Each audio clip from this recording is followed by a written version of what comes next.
పరిశుద్ధుడైన యేసు నామములో శుభములు పెడుతూ కొన్ని అంశాలు బంగారు పెరుగులో ధ్యానించుకుని మరి ఆత్మీయ సత్యాలని తెలుసుకుందాం.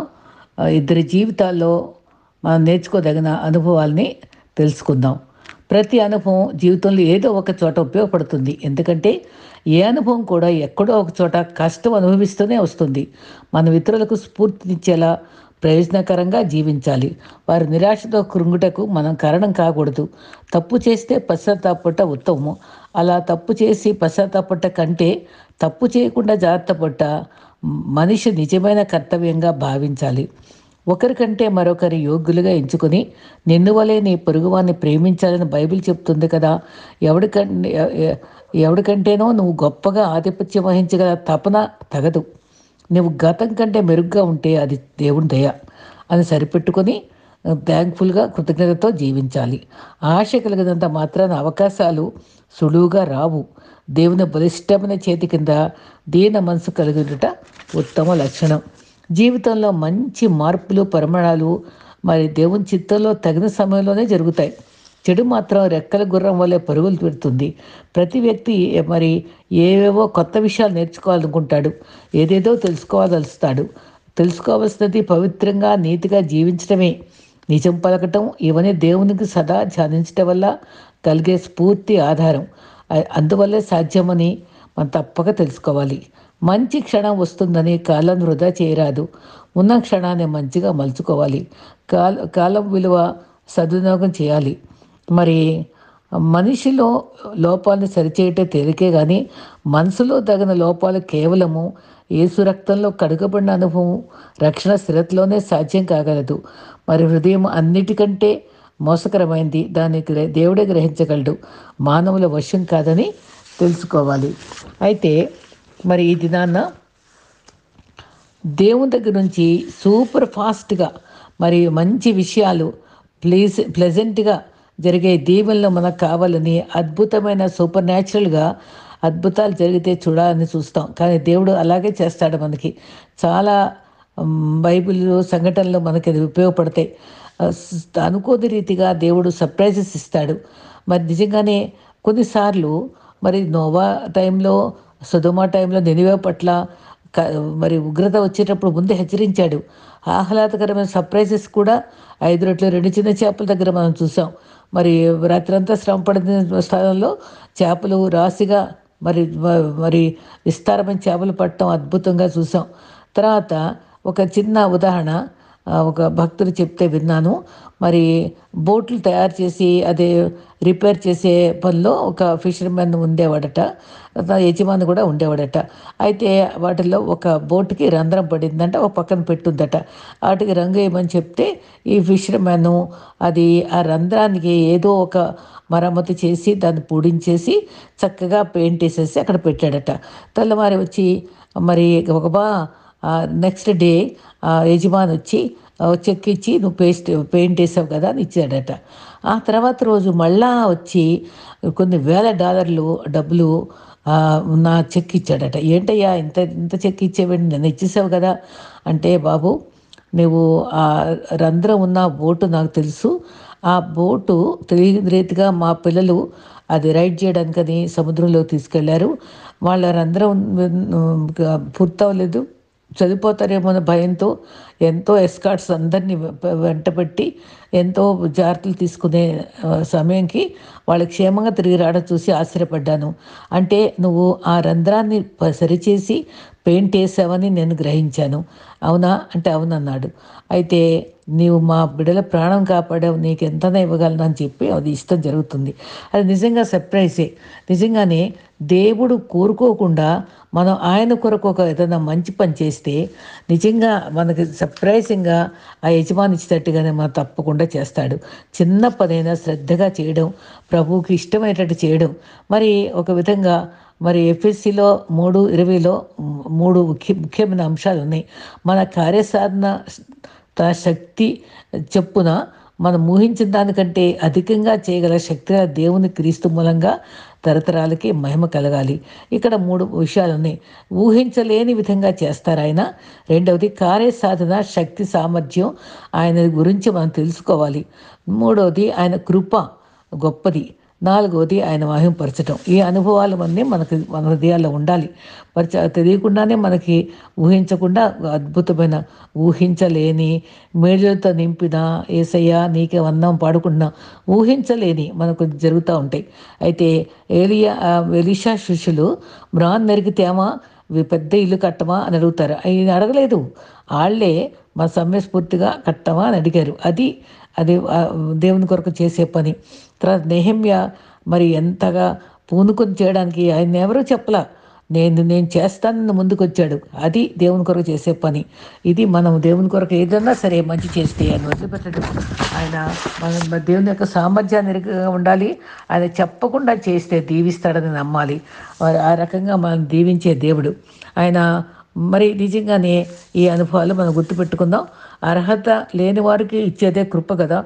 మరి దేవుని మహిమపరచడం మనకు మరి ఒక ఆయన అంటాడు, ఆకాశం అంత పేపరు కాగితము, సముద్రం అంత ఇంకు, ఆ అడవిలో ఉండే కట్లంతా ఆ కర్రలు పన్స్ చేసి వాడితే కూడా క్రీస్తు ప్రేమను వర్ణించటానికి నాకు చేత కాదన్నాడు ఒక భక్తుడు పాట ద్వారా. నిజంగానేనండి, అంత గొప్ప భక్తి గల భక్తుడు చెప్పిన మాట అది అక్షరా నిజం. దేవుని యొక్క ప్రేమ అంత అపారం. అయితే మరి ఇర్మియా, యెషయా, యెహెజ్కేలు, మరి దానియేలు నలుగురు గొప్ప ప్రవక్తల్లో మరి యెషయా గొప్ప ప్రవక్త. మరి ఆయన ఔన్నత్యం ఏంటో తెలుసుకుందాం. దావీదు ఎప్పటికీ మరి స్తుతికి ఆయన మారుపేరు. ఆయన గురించి కూడా కొద్దిగా క్లుప్తంగా తెలుసుకుందాం. వీళ్ళిద్దరి గురించి నేను మరి యూట్యూబ్స్ ద్వారా కనుక్కున్నప్పుడు భక్తుల ద్వారా నాకు చాలా ఇంప్రెస్ అయ్యాను వాళ్ళ జీవితాలు. అది మీతో నేను పంచుకుంటాను. ముందుగా క్లుప్తంగా దావీదు దేవునికి ప్రియుడు. దావీదు జీవితం ఉత్తమ పాఠాలు నేర్పిస్తుంది కదా. దేవుడిచ్చిన గొప్ప సాక్ష్యం ఎక్కడుంది? అపోస్తల కార్యం 13:22. నా చిత్తానుసారుడైన మరి దావీదు నా చిత్తం నెరవేర్చేవాడు అని చక్కటి సాక్ష్యం ఇచ్చాడు. ఆయన ఉద్దేశాలు నెరవేర్చేవాడు. దావీదు అంటే ప్రియుడు. మరి దేవుడు నీ పక్షంగా ఇచ్చే సాక్ష్యం, నా పక్షంగా ఇచ్చే సాక్ష్యం ఏంటి ఆలోచిద్దాం. దేవుడు మరి దావీదు బ్రతుకు కాలంలో ఆయన ఇష్టపూర్వకంగా ఆయన మార్గంలో నడిచాడు. దావీదు గురి ఒక్కటే, దేవుని సంతోషపెట్టడం. అంతా ఆ కీలక భావన అంతా ఆయన ఆరాధించడంలోనే ఉంది. మరి 780 కోట్ల జనాభాలో దావీదు కీర్తనలు చదవని వారు లేరు. ఎదురైన ప్రతి సందర్భం కూడా ఆయన కీర్తనగా మార్చాడు. అందరూ వాడుకునేలాగా అర్హులైన పాత్రులుగా మారిపోయారు కూడా. శ్రేష్టమైన వైఖరి, ఆ పరిస్థితిలో నిలబడే విధానము, ప్రదర్శించిన తీరు అది గొప్పది. ప్రతి సందర్భంలో ఆయన దేవుని దగ్గర విచారణ చేస్తూ జవాబు పొందాడు. మనం కూడా అట్లే అన్నిటినీ సంప్రదించి విజేతలం కాగలం. అయితే ఫస్ట్ అనుభవం ఏంటంటే గొర్రెల కాపరి. దావీదు గొర్రెల కాపరికి ఉన్నాడు. ఆ అనుభవంలో కనిపెట్టేవాడు, అది నేర్చుకున్నాడు. దేవుని కొరకు కనిపెడుతూ ఉండేవాడు. యెషయా 40:31 కూడా యెహోవా కొరకు ఎదురు చూస్తూ కనిపెట్టడం నూతన బలం పొందుతాం. మరి 40 కీర్తనలో కూడా యెహోవా కొరకు సహనముతో కనిపెట్టన్, నాకు చెవి యొగ్గిన మొర ఆలకించి, నాశనకర మగు గుంటలో నుండి జిగటగల దొంగ ఊపి నుండి నన్పకేతన్ నా పాదములను. అంటే ఎంత చక్కగా చెప్పుకుంటూ పోతారు. అయితే ఫస్ట్ మాట, యెహోవా కొరకు సహనంగా కనిపెడితే చెవియొగ్గి ఆలకిస్తాడు, మరి బండపై నిలుపుతాడు మనల్ని. తర్వాత యెషయా మరి కుమారుల్లో మరి దావీదు బ్రదర్స్ని ఎవ్వరు కోరుకోలే. మరి సమూయేలు వచ్చే వరకు కనిపెడతాను, అంత గొప్ప ప్రవక్త. ఆ చిన్న పిల్లాడి కోసం, దావీదు కోసం దేవుడు చెప్పినందుకు కనిపెట్టుకుని ఉన్నాడు. కనిపెట్టాడు అక్కడ. విలువైన అతన్ని ఎన్నుకున్నాడు. దావీదు దేవుని కొరకే కనిపెట్టాడు. 1 సమూయేలు 16, 11, 12లో అప్పుడు కనిపెట్టి అక్కడ దావీదు కూడా దేవుని కొరకు కనిపెడుతూ ప్రార్థించుకుంటూ పాటలు పాడుకుంటూ అక్కడ గొర్రెల దగ్గర ఉన్నాడు. ఇక్కడ ఈయన కనిపెడుతూ వచ్చాడు. ఏదైనా గొప్ప విలువైన అనుభవం. మరి వారి సొంత ఫ్యామిలీ దావీదుకి పట్టించుకోలేకపోయినా దేవుడు గుర్తుపెట్టుకున్నాడు. హృదయ రహస్యం మెరిగిన వాడు పై రూపాన్ని లక్ష్య పెట్టడం కాదు, ఆయన అంతర్యాన్ని లక్ష్య పెడతాడని చెప్పాడు. అయితే 16, 21 21 సౌలు వద్ద మరి నిలబడ్డప్పుడు ప్రేమ కలిగింది. మరి మొదట్లో బాగానే ఉన్నాడు, దావీదంటే ఇష్టపడ్డాడు, ఆయుధాలు మోయవానిగా నియమించాడు. అప్పుడు దావీదు దగ్గర ఎంత సేవకుడుగా, దీనుడుగా, విధేయతగా, తల వంచి పరిచారకుడుగా, ఆయుధాలు మోసేవాడుగా ఉన్నాడు. ఆ సౌలుకి ఇష్టత కలిగింది. అయితే మరి అటువంటి అనుభవంతో ఉండబట్టే అంత ఉన్నతుడయ్యాడు. మన జీవితాల్లో ఆ వినయం, విధేయత మనకు కూడా కావాలి. ఏలియా చేతికి నీళ్లు పోసేవాడట ఎలీషా. అట్లా సేవకుడుగా తగ్గించుకున్నాడు. 12 అరకలు ఉన్నాయి ధనవంతుడు ఎలీషా. అయినా సరే మరి అన్నీ వదిలిపెట్టి దేవుని బిడ్డైనటువంటి ఏలియాని వెంబడిస్తూ పరిచారం చేశాడు. కూడా పడ్డాడు. ముందు గిల్గాలు, బేతెలు, ఎరికో, మరి యోర్దాను అన్నీ నువ్వు వద్దు పో అంటే కూడా వెంటబడిన తర్వాత రెండంతల ఆత్మ కావాలని వెంటబడినప్పుడు దుప్పటి పడి మధ్య నిజంగానే ఆయన చేసిన దానికంటే రెట్టింపు స్వస్థతలు చేసి మరి అద్భుతంగా గుర్రాల రథాలు నీవే అని అరిచాడు. తర్వాత వాళ్ళు వెళ్ళిపోతుంటే మరి అక్కడ అన్ని రథాలతో ఉంటే స్వయంగా చూసి ఆనందపడ్డాడు, ఆత్మ పొందుకున్నాడు. ఆ అనుభవం మరి దేవునికి కనిపెట్టినప్పుడు, మరి విధేయతగా ఉన్నప్పుడు మనం గొప్ప అనుభవాలు పొందుతామని ఈ భక్తుల జీవితాలు మనకు చూపిస్తున్నాయి. తర్వాత 1 సమయాలు 17:48 సైన్యం దగ్గర గొలియాతు ఎంత త్వరగా ఇశ్రాయేలీయుల్ని రక్షించాలి, ఆ గొలియాతుని చంపాలనే తపనతో పరిగెత్తేటండి యుద్ధానికి. అసలు భయపడి పారిపోతారా, పరిగెత్తాడు. మరి గురి చూచి పరిగెత్తే పౌలు కూడా అన్నాడు కదా, వెనుక మరిచి ముందు వెగరపడిచి ముందుకే ఉంచబడిన పందెలు పిగ్గా పరిగెత్తున్నా అన్నాడు. గురి చూచి మరి అలేక పరిగెత్తమేమి మరి మనం తగిన కాలంలో పంటకు వస్తాం, తర్వాత మరి సమస్యలకు నడిచిపోతామని కూడా మనం బైబిల్ వాక్యం చెప్తుంది. యుద్ధ వీరుడిగా ఇశ్రాయేలు రక్షించుకోసం పరిగెత్తాడు. మరి తర్వాత ఈ 4వ భంగిమగా నేల మీద సాగిలు పడ్డాడు. 2 సమయాలు 12:16 పశ్చాత్తాపడ్డాడు. బిడ్డ చనిపోయాడు కదా పాపం చేసిన ఆ స్త్రీతో. అప్పుడు పుట్టిన బిడ్డ చనిపోయాడు. అప్పుడు పశ్చాత్తాపంతో నేల మీద పడే ఏడ్చాడు. కన్నీటి ప్రార్థన 51లో చేశాడు. నేల మీద పొరుండే అనుభవం. తర్వాత ఆరాధికునిగా కూర్చునే అనుభవం చివరిగా 1 దినవృత్తాంతాలు 17:16 దేవుని సన్నిధిలో కూర్చుని ఆరాధించాడు. మొదటిగా కనిపెట్టుకున్నాడు, తర్వాత గొర్రెల కాపరిగా, తర్వాత రాజు సన్నిధిలో నిలిచాడు, తర్వాత ఇశ్రాయేలును రక్షించడానికి పరిగెత్తాడు, తర్వాత పరుండి పశ్చాత్తాపడ్డాడు, తర్వాత కూర్చుండి ఆరాధించాడు. దేవుని దగ్గర ఆరాధన దగ్గర స్తుతిస్తూ కూర్చొని ఆరాధించడం జరిగింది. 5 అనుభవాలు మనం తగిన వారంగా చూసుకుందాం. తర్వాత మరి అందరి ప్రవక్తల్లో మనకి యెషయా పెద్ద ప్రవక్తే మనం చెప్పుకోగలం. అది రాజవంశీయుడు. అతను 6వ అధ్యాయంలోనండి యెషయాలో చక్కటి దర్శనం చూశాడు. ఉన్నతమైన సింహాసనంపై ఉజ్జియా చనిపోయిన తర్వాత అక్కడ మరి ఉన్నత సింహాసనం మీద చూసినప్పుడు కెరూబుల మధ్య స్తుతి అని పొగుడుతుంటే కేకలు పెట్టాడు. పరిశుద్ధాత్మ తట్టుకోలేక అప్పుడు దూత వచ్చి బలిపీఠం దగ్గర ఉన్న నిప్పుతో పెదవులు కాల్చితే అప్పుడు ఎవరు సేవ చేస్తారు అని అడగగానే ఇదిగో ఆ దర్శనం చూడగానే పెదవులు కాల్చబడే పవిత్రుడు అవగానే ఇదిగో ప్రభువా నన్ను పంపు అనాలి. నిజంగానే మనం ప్రభు దర్శనం చూస్తే అండి అయ్యో అని కూడా అక్కడ అంటాడు. నన్ను బాధపడుతూ ఆయన సేవ చేయడానికి అంత ఉర్రూతలుగాడు. అయితే మనం ఎప్పుడైతే ప్రభు దర్శనం చూస్తామో ఆయనకు లోబడి సేవ చేయడానికి ఎంతమంది అండి హతసాక్షులు అయ్యారు. ప్రభు ప్రేమతో నిజంగానే నన్ను పంపు అనే వాళ్ళు బుతిగంత పంపగానే వెళ్ళి ఎన్ని ప్రాంతాల్లో ఎంత భయంకర శ్రమలు అనుభవించి సత్యసాక్షులు శిష్యులు తలకిందులు చేసిన వారిగా లేరా? ఈ మన జీవితాల్లో కొద్దిగా శ్రమ పడాలి, దేవుని కొరకు కొద్దిగా సేవ చేయాలండి. మరి ప్రవక్తగా ఎన్నుకున్నాడు యెషయాని. ఎవరి కోసం? యూదా ప్రజలకు మరి ప్రవక్తగా ఉన్నాడు.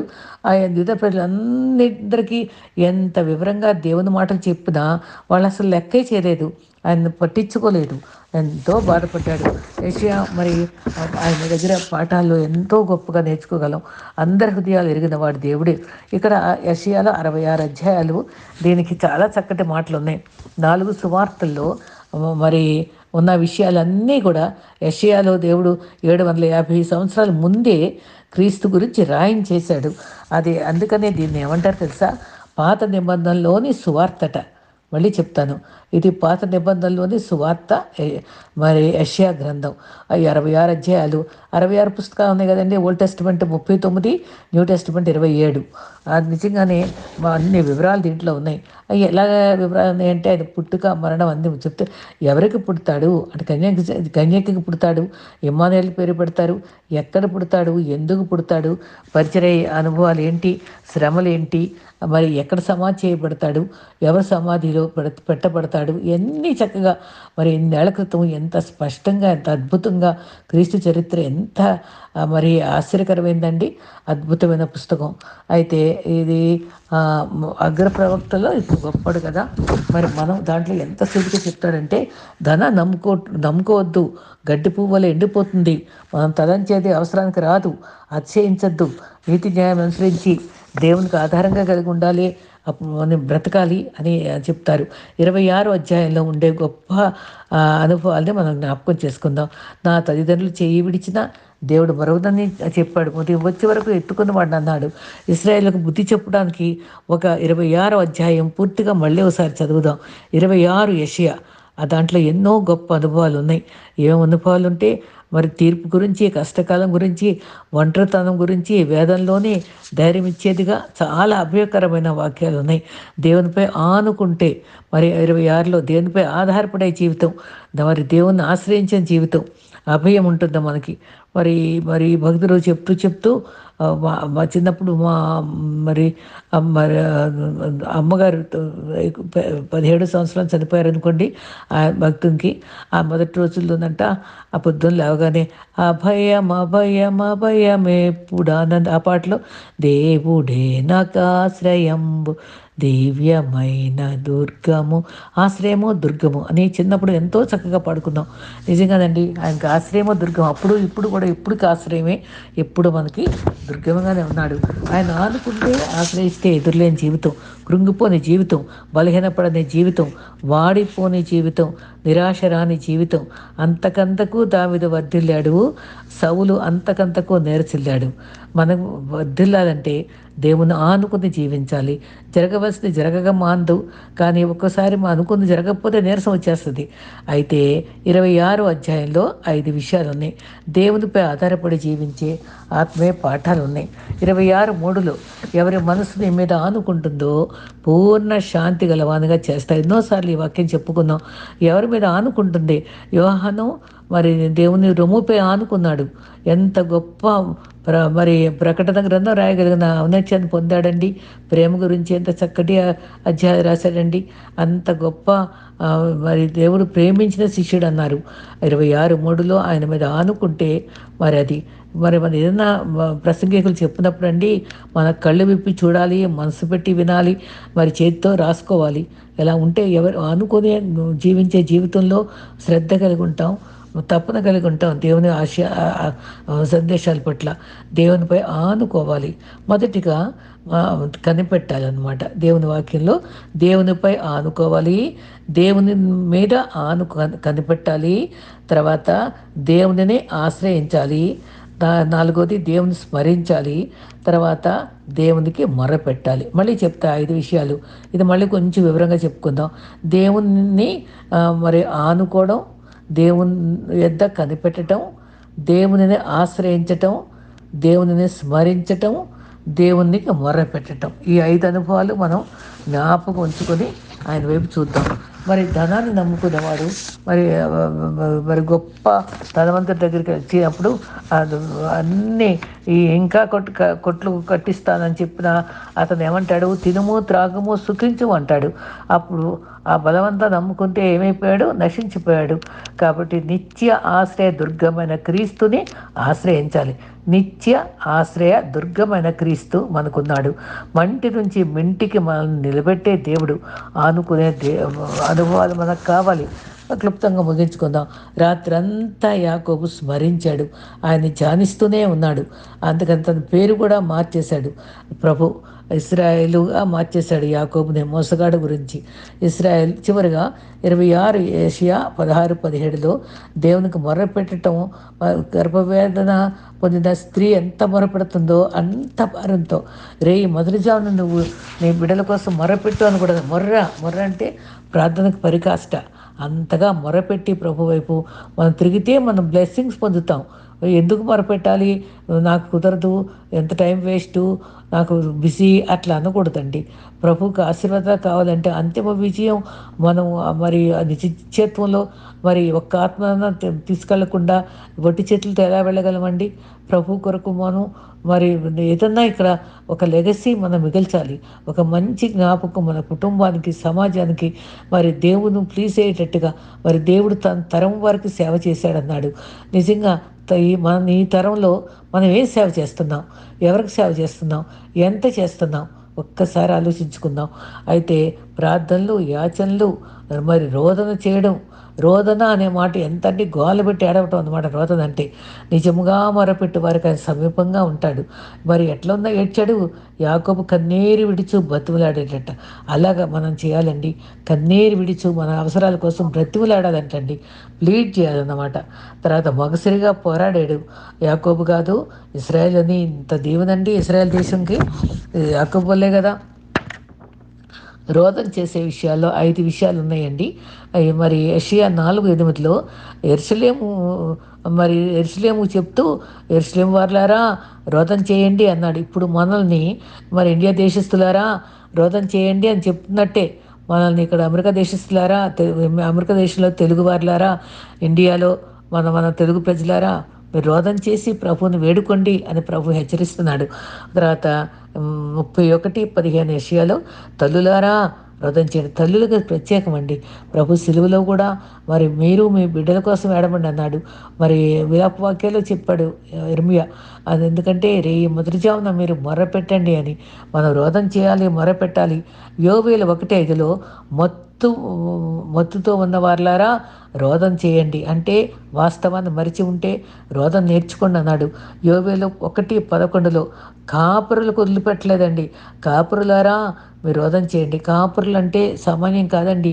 మందను కాసే వాళ్ళు, వాళ్ళకి నీతిగా లేకపోతే వాళ్ళని ఎవరు కాపురులు అనుసరిస్తారు కదా కాంగ్రిగేషన్.